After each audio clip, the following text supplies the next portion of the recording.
दिल्ली के अंदर जब से फरवरी में रेखा गुप्ता की बीजेपी की सरकार आई, ये सरकार वो थी जो स्वयं वर्तमान मुख्यमंत्री और जो वर्तमान प्रधानमंत्री, उन्होंने बकायदा चुनावी जनसभा में घोषित किया था कि जहां झुकी वहां मकान दिया जाएगा और बिना पुनर्वास के किसी को उजाड़ा नहीं जाएगा। प्रधानमंत्री नरेंद्र मोदी ने खुद से आर.के. पुरम के अंदर जनसभा में ये बोला। उसके बाद हमने देखा कि अप्रैल महीने से कोर्ट के अलग अलग केसेस का सहारा लेते हुए दिल्ली के विभिन्न झुग्गी बस्तियां, कच्ची कॉलोनियों के ऊपर बुलडोजर चलाया गया। विस्तार से हमारे वक्ता अलग अलग पार्टी के रखेंगे। अप्रैल महीने में दिल्ली के वाम दलों ने ये आवास अधिकार जन आंदोलन का निर्माण किया, जिसके अंदर भारतीय कम्युनिस्ट पार्टी,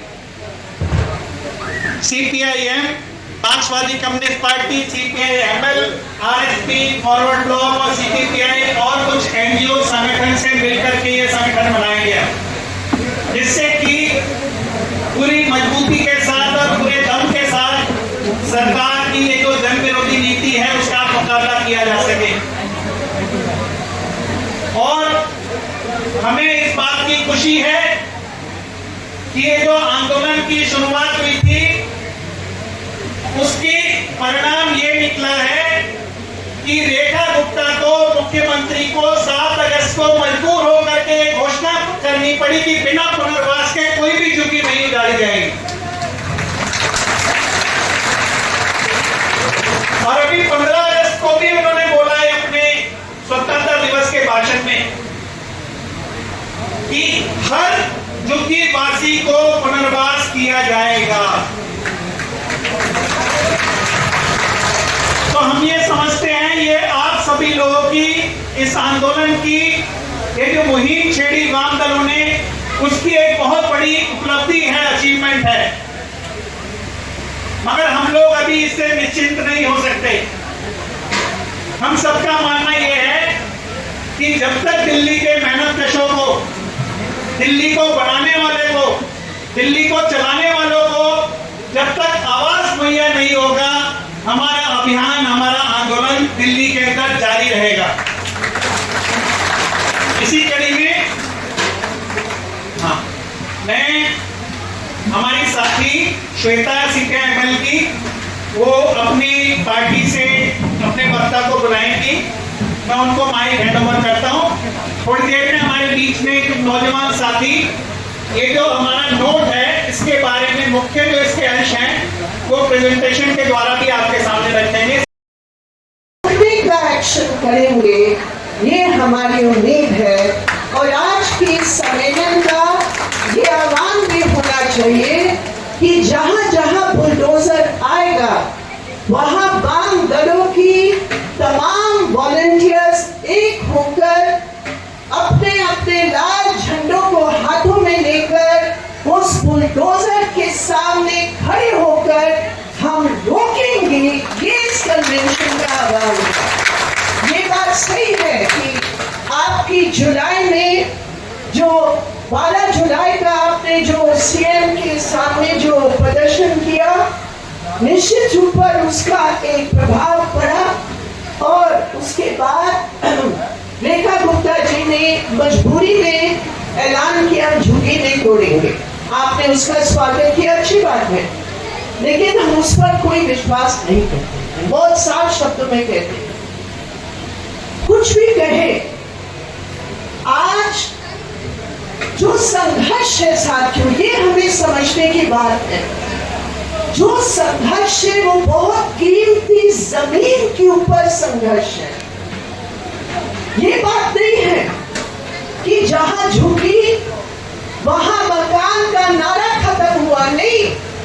फर्क क्या है, जहां झुकी किसका मकान, ये समझो। जहां झुकी हटाकर अडानी अंबानी का मकान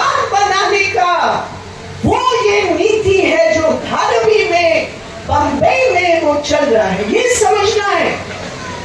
मैदान नहीं बनने वाला है, बनेगा मकान, लेकिन उस औरत का मकान नहीं बनेगा जो दिन रात बराबर करके दूसरों के घरों में जाकर काम करती है, सेवा करती है, अपने बच्चों की देखने के लिए अपना पेट काटती है। उनका मकान नहीं बनेगा। ये बीजेपी की समझ है, बिल्कुल स्पष्ट समझ है। बिहार का चुनाव है, वहां तो तमाम वोटरों की, गरीबों की, जो दिल्ली में रहते या काम करते, उन सबका नाम काटा जा रहा है। गरीबों का बिहार में उनका अधिकार काटा जा रहा है, लेकिन बीजेपी समझ रही है कि जब तक बिहार का चुनाव नहीं होता है, अगर हम यहाँ उनकी झुग्गियों को तोड़ेंगे, उसका असर भी बिहार का चुनाव पर होगा। इसलिए थोड़ी रोक है। कितना रोक है हमें विश्वास है, क्योंकि ये वर्ग का युद्ध है साथियों। एक तरफ पूंजीपति और उनकी दल, मुख्यतः इस समय भारतीय जनता पार्टी, और दूसरी तरफ मजदूरों की लड़ाई, गरीबों की लड़ाई, मेहनत कशों की लड़ाई और उनकी दलों, ये बीच में एक अघोषित युद्ध है। दिल्ली के गरीबों की न्यूनतम वेतन नहीं, शिक्षा का अधिकार समाप्त किया जा रहा है, महिलाओं के ऊपर जबरदस्त अत्याचार बन रहा है, और ये सब के बीच जो आवाज का एक बुनियादी अधिकार है हमारा, उस पर हमला। आप लोग बोले हैं और आपकी बातों को सुनकर मुझे याद आ रहा है उस दिन जब जहांगीरपुरी में बेरहमी से एक सांप्रदायिक समझ के आधार पर जहांगीरपुरी की सी ब्लॉक में, जहां अधिकतर अल्पसंख्यक परिवार रहते हैं, वहां बुलडोजर चलाया। बुलडोजर ने बहुत सारे वैध झुग्गियों को तोड़ा, और वाम दल और हम लोग सब एक साथ मिलकर जब बुलडोजर के सामने खड़े हो गए, उस बुलडोजर का रोकने का काम हमने किया। ये मिसाल है। शुरू किया मुसलमानों के खिलाफ कि अगर हम मुसलमानों को टारगेट करेंगे, जो हमारे दूसरे धर्म के गरीब भाई हैं, वो सोचेंगे हमारा ऊपर तो बुलडोजर नहीं आया, इसलिए हम चुप रहे। लेकिन मेरे प्रिय साथियों, जब पूंजीवाद का सवाल है, जब अमीरों का हितों का सवाल है, तो उनके सामने गरीब गरीब है, गरीब का पहचान गरीब है। वो जमीन की मूल्य देखते हैं, वो नहीं देखते हैं कौन हिंदू हो कौन मुसलमान हो। और इसलिए पहले शर्त है हमारा इस आवाज की लड़ाई की, वो धर्म के नारे उठाते हैं, बुलडोजर के सामने किसी भगवान का नाम लेकर जय करते हैं। हमारा जवाब है जय मजदूर, जय मेहनतकश, हम तुम्हारी इस बुलडोजर को रोकेंगे। ये तैयार हो या नहीं? आप बताइए, इसके लिए आप लोग तैयार हो कि नहीं? जब कोई हिंदू मुसलमान की बात करेगा, उसको रोकने के लिए जब वो नारे लगाते हैं, आप तैयार हैं कि नहीं इस नारे लगाने के लिए? जय मजदूर, जय मेहनतकश, बोलो आप। जय मजदूर, जय मेहनतकश। और जोर से बोलो, जय मजदूर, जय मेहनतकश। इसलिए हमारा पहचान मजदूर का है। वो लड़का जो यहाँ आया था, पंजाबी बात से उसकी आंखों में आंसू था जब उसने कहा, मेरी माँ दिन रात दूसरों के घरों में काम करती है ताकि मैं पढ़ सकता हूँ, शिक्षित हो सकता हूँ, और उस शिक्षा के आधार पर मैं यहाँ निकल कर कुछ बना सकता हूँ। इसकी आंखों में आंसू। जब हम सोचते हैं हमारी महिलाओं के हालात, किस हालात में आज इस दिल्ली में गरीब औरत रहती है, उस झुग्गी के अंदर किस तरह अपने आत्मसम्मान को बचाने के लिए, अपने परिवार की देख रेख के लिए वो औरत क्या नहीं करती है। आज हम सलाम करते हैं उन तमाम औरतों की जो मेहनत की बल पर इस गलत संस्कृति का जवाब देते हैं। मैं सलाम करती हूँ औरतों को। आज आंसू नहीं मेरे प्रिय साथियों, आंसू की अभी हमें छोड़ना पड़ेगा। आंसू नहीं लड़ाई करेंगे, आंसू नहीं, दुख नहीं, हमारी एकता, हमें सुख के दिन लाएंगे, हमारे न्याय के दिन लाएंगे। ये हमें करने की जरूरत है। ये लाल झंडा करता है। आप समझ लीजिए एक बात को, पूरे हिंदुस्तान में ऐसा कोई कानून नहीं है जो झुग्गी वालों की बस्तियों का सुरक्षा करती है। लेकिन ये वामफ्रंट की सरकार थी बंगाल में, जो 2001 में जब बड़े बड़े जमींदारों ने अदालत में जाकर अपनी पुरानी जमीन का अधिकार कलकत्ते की बस्तियों को उजाड़ कर लाने का प्रयास किया, वो वाम दलों की सरकार थी जिन्होंने उस याचिका को खारिज करवाने के लिए एक कानून पारित किया, ठेका टेनेंसी कानून, जिसके आधार पर कोई भी प्राइवेट मालिक या कोई भी शख्स जहां झुकी है उनको हटाने का सारे अधिकार समाप्त कर लिया और झुकी वालों की बस्तियों का उन्होंने अधिकार दिया। और यहाँ तक अधिकार दिया कि कोई भी विवाद सिविल कोर्ट में नहीं जा सकता है, हर विवाद को सरकार की कंट्रोलर के हाथ में हो। एक मिसाल था। इसलिए आज भी कलकत्ते की बस्तियों में, दिल्ली के बाद सबसे अधिक बस्ती कलकत्ते में है।